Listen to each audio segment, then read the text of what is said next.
never again in the history of Canada should we ever be beholden to companies around the world or countries around the world for the safety and well-being of the people of Canada.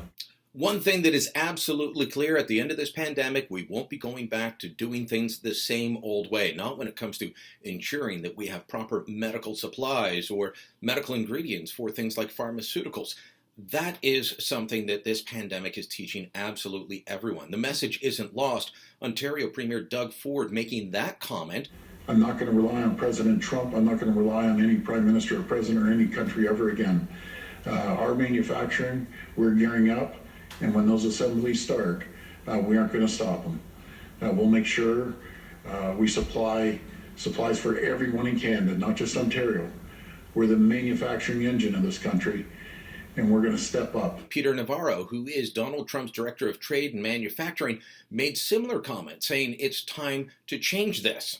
One of the things that this crisis has taught us, sir, is that we are dangerously over-dependent on a global supply chain. For our medicines, like penicillin, our medical supplies, like masks, and our medical equipment, like ventilators. We have right now, as we speak, over 50 countries have already imposed some forms of export restrictions in their country against the rest of the world. That, of course, was all before 3M was told by the Trump administration under the Defense Production Act that they couldn't ship N95 respirator masks to Canada. Now, 3M has said, look, we can't stop shipping to Canada. We can't stop shipping to Latin America. We will continue to manufacture as many as we can. Look, we have gone to a global supply chain, and in many ways that's a good thing.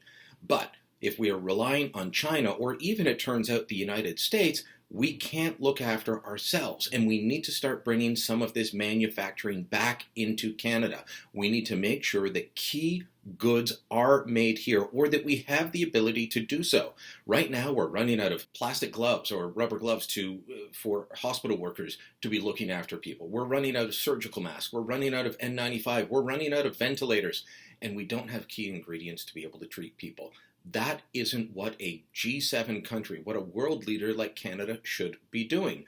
And while the world was willing to work cooperatively with each other, that was great. But we have seen more than 50 countries impose export restrictions on other countries. And that was before the United States. More than 50 countries around the world banned the shipment of certain key elements outside of their country. That's creating a global shortage. That is hurting Canada. And that's why, after this is all said and done, you will see a concerted effort to bring that manufacturing back into this country. You will see a change in how people view free trade. You will see a change in how people view trade policy. This is going to have a wholesale change that hopefully the next time we deal with this sort of thing, we're not left wondering where the supplies are going to come from.